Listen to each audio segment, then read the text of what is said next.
ओम अज्ञानतिमिरन्धस्य ज्ञानाञ्जनशलाखया चक्षुरुन्मीलितं येन तस्मै श्रीगुरवे नमः। नमो ओम विष्णुपदाय कृष्णप्रेष्ठाय भूतले श्रीमते भक्तिवेदांत स्वामिन इति नामिने।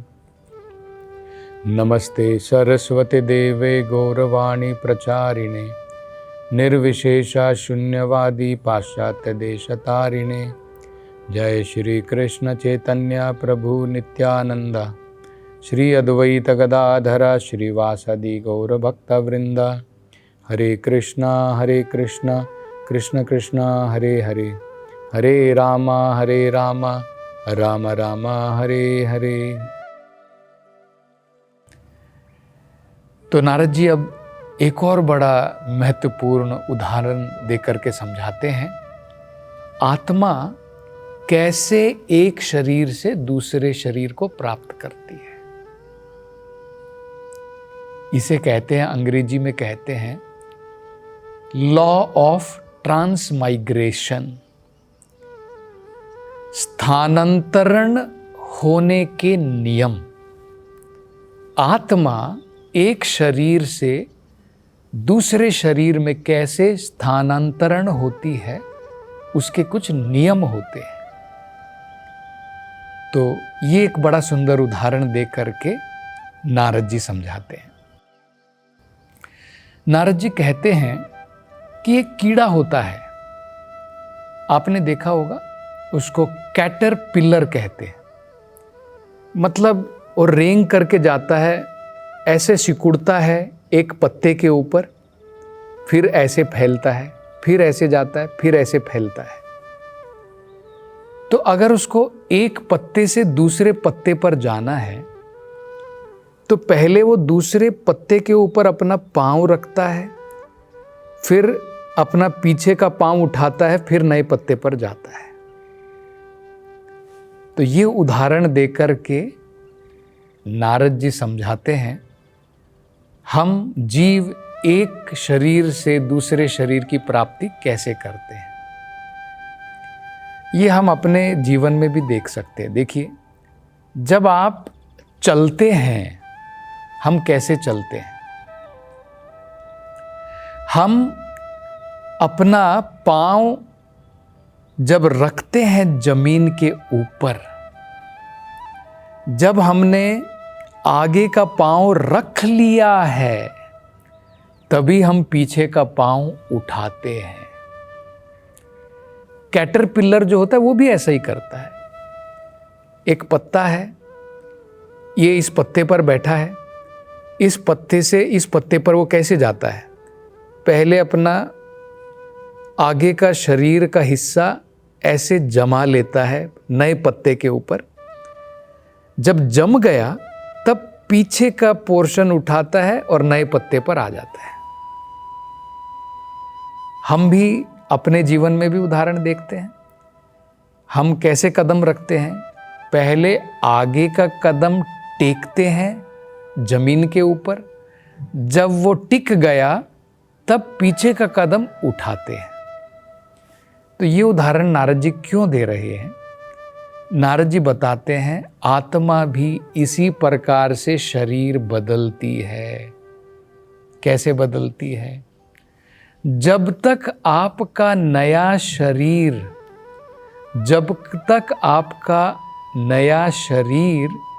रेडी नहीं हो चुका है, तब तक आप अपने पुराने शरीर को नहीं छोड़ते हैं।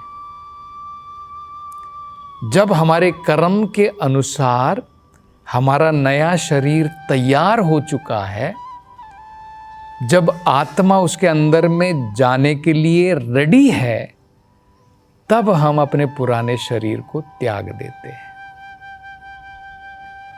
ये उदाहरण जो है नारद जी दे करके समझा रहे हैं, कैसे आत्मा एक शरीर से दूसरे शरीर में जाती है। मतलब कैसे जाएगी? देखिए, जब हमने अपना जो भी कर्म कर लिए हैं संसार में, अब उसका रिजल्ट है, उसका फल मिलेगा। उस फल के अनुसार भगवान की अध्यक्षता में माया हमें नया शरीर प्रदान करेगी हमारे फल के अनुसार। अलग अलग हो सकता है।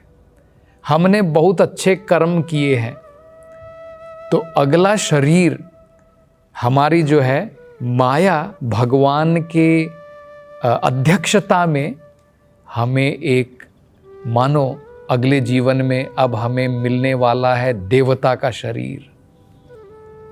मैंने बहुत सारे पुण्य कर्म किए थे, अब मेरा अंत निश्चित हो गया है तो मेरा अगला शरीर रेडी हो चुका है।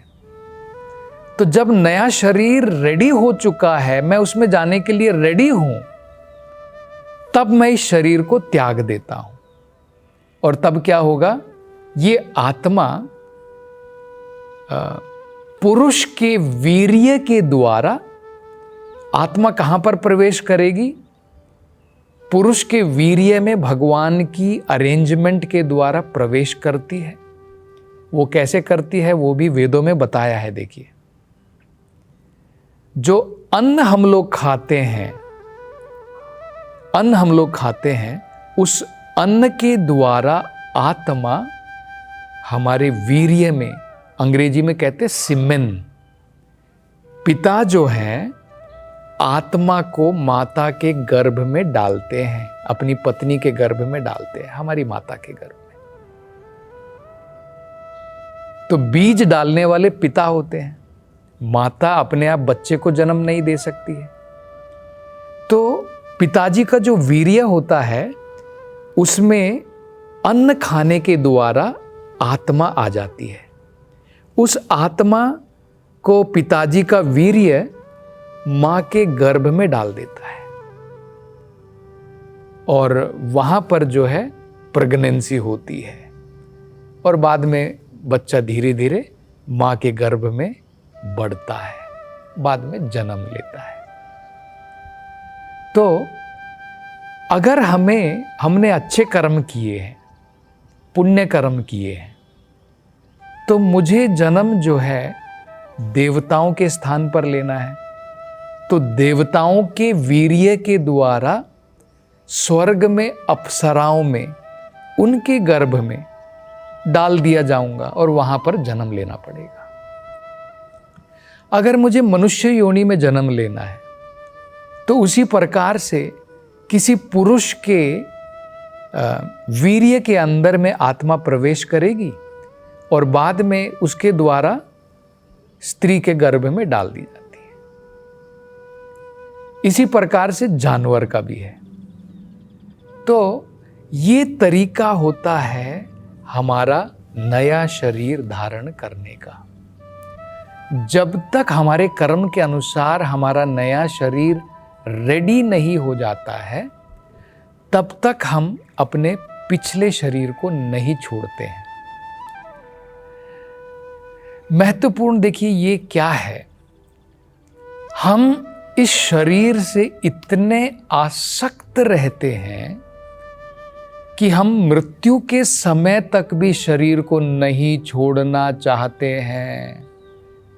कोई व्यक्ति है जो बड़ी खुशी के साथ में शरीर को छोड़ता है, नहीं भाई अगला शरीर मिलेगा मुझे, चलो बहुत हो गया, बूढ़ा हो गया, अब मैं इस शरीर को छोड़ देता हूँ। कोई नहीं छोड़ना चाहता है। हमने एक बार शरीर धारण कर लिया तो हम उससे बड़े आसक्त हो जाते हैं और कई बार इतने आसक्त हो जाते हैं, हम लोग सोचते हैं कि मेरे बिना काम नहीं चलेगा, मेरे बिना मेरे परिवार का अब काम नहीं चलेगा। अरे मेरी पत्नी कैसे जीवित रहेगी, मेरे बच्चे लोग क्या करेंगे मेरे बिना। इसी प्रकार से आपने देखा होगा पॉलिटिशियंस लोग ऐसे होते हैं, राजनीतिक लोग, वो लोग सोचते हैं कि अगर मैं नहीं रहूँगा तो देश का क्या होगा। ऐसे बड़े बड़े पॉलिटिशियंस हुए हैं जो सोचते थे मेरे को पॉलिटिक्स में अंत तक रहना ही पड़ेगा, बुढ़ापा आ गया, सब कुछ आ गया, लेकिन फिर भी पॉलिटिक्स में घुसे हुए हैं, उससे कोई संन्यास नहीं ले रहा है क्योंकि वो इतने आसक्त हैं, सोच रहे हैं कि मेरे बिना मेरे देश का क्या होगा। तो फलस्वरूप क्या होता है, काम तो हमने करे हैं जानवरों की भांति हैं।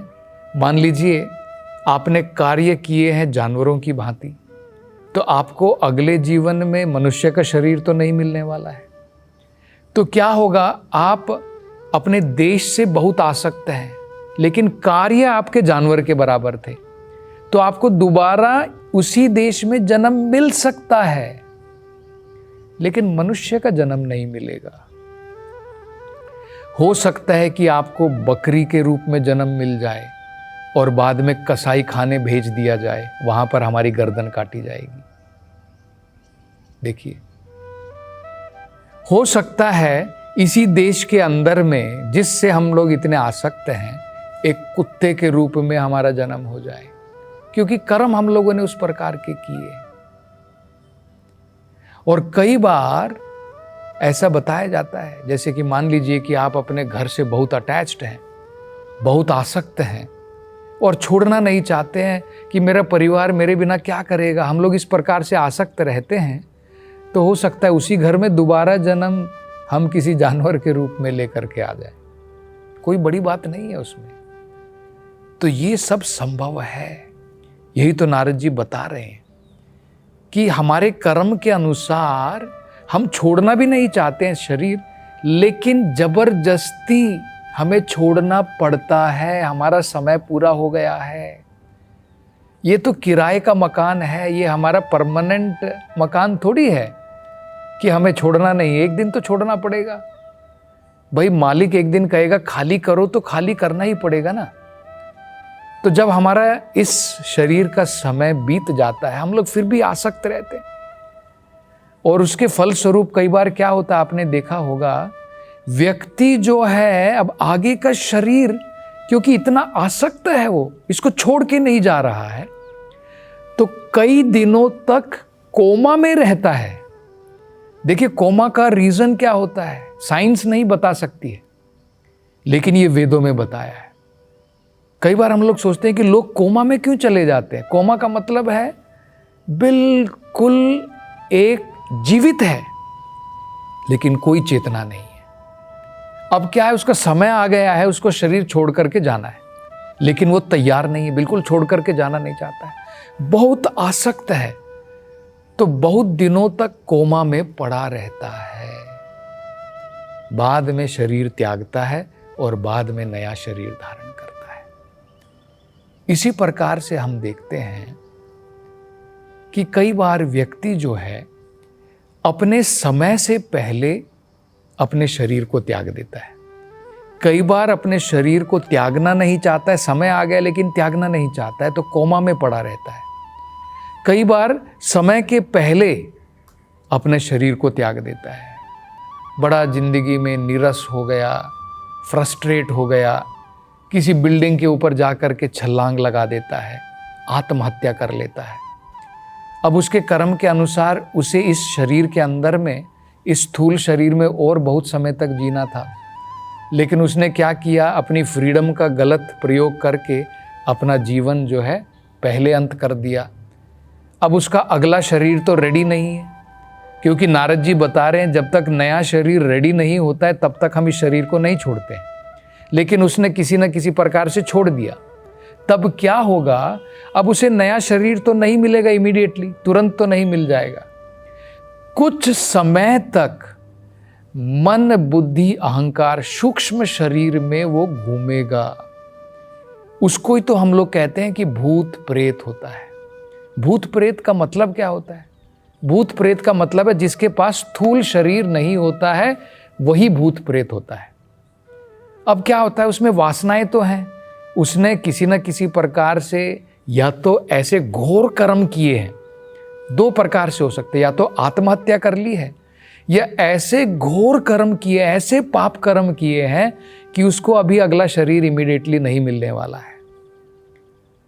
तो तड़पता है, ये शरीर भी छोड़ना पड़ गया, नया शरीर भी नहीं मिला, अब क्या है, सूक्ष्म शरीर में घूमेगा। अब वासनाएं हैं, मन के अंदर में इच्छाएं हैं, उसको पूरी करने के लिए कई बार, मान लीजिए आप अपने घर से बड़े आसक्त थे, छोड़ना नहीं चाहते थे, लेकिन आपने आत्महत्या कर ली। अब आप उसी घर में भूत के रूप में घूमोगे। जो व्यक्ति जो आपके परिवार लोग आपसे प्रेम करते थे, आप उनको परेशान करोगे और वो लोग आपसे दूर भागना चाहेंगे कि भाई यहाँ तो घर के अंदर में कोई भूत प्रेत है, कोई बचाओ हमें। वो कुछ यज्ञ करवाएंगे आपको दूर भगाने के लिए। आप तो बड़े प्रेम से उस घर में रहना चाहते हैं क्योंकि आप बड़े आसक्त थे, शरीर को छोड़ना नहीं चाहते थे। तो देखिए किस प्रकार से ये प्रकृति के नियम कार्य करते, हमको ज्ञान ही नहीं। भगवत गीता में इसलिए भगवान बताते हैं हम तो शरीर छोड़ना नहीं चाहते हैं, लेकिन प्रकृति के नियम के अनुसार हमें छोड़ना पड़ता है। और नया शरीर भी छोड़ करके हमारी मर्जी से हम लोग नया शरीर नहीं ढूंढते हैं, हमारे कर्म के अनुसार नया शरीर मिलेगा। इसलिए बहुत महत्वपूर्ण है किस प्रकार के कर्म आप करते हैं, किस प्रकार का संग आप करते हैं, वैसे कर्म करेंगे। जैसे प्रकार का संग वैसे रंग, कहते हैं ना, एक कहावत है, जैसे संग वैसे रंग। मतलब आपका बिहेवियर, आपके कर्म आपके संग के ऊपर डिपेंडेंट है। आप संग करते हैं दारू पीने वालों का, बीड़ी सिगरेट पीने वालों का, ड्रग्स लेने वालों का, जो लोग काम वासनाओं में लिप्त रहते हैं, उनका संग करेंगे तो आप पाप कर्म करेंगे, अनेकों प्रकार के घोर पाप कर्म में लगे रहेंगे। आप सत्संग करेंगे, साधुओं का संग करेंगे, आपकी मानसिक प्रवृत्ति बिल्कुल बदल जाएगी। आप अच्छे कर्म करेंगे, अच्छे कर्म का फल क्या होगा, आपको अच्छे प्रकार के शरीर की प्राप्ति होगी। बुरे कर्म का मतलब क्या है, बुरे प्रकार के निम्न योनियों में जाकर के जन्म लेना पड़ेगा। और इसी प्रकार से अगर आप दिव्य कर्म करेंगे तो आपको दिव्य देह की प्राप्ति हो जाएगी। हमारे ओरिजिनल आध्यात्मिक शरीर की जो सत चित आनंद स्वरूप है, उस शरीर की प्राप्ति होगी। उस शरीर में हम भगवत सनातन धाम में सनातन धर्म का पालन करके सनातन धाम जाएंगे। हम सनातन हैं, वहाँ पर सनातन भगवान की सनातन सेवा में लग जाएंगे। तो ये नारद जी जो है समझा रहे हैं। तो अब इस पाठ का नियरली अंत जो है वो बताते हैं, और इस विषय के अंत में अब वो क्या कंक्लूजन देते हैं उसकी चर्चा हम अगली कथाओं में करेंगे। हरे कृष्णा।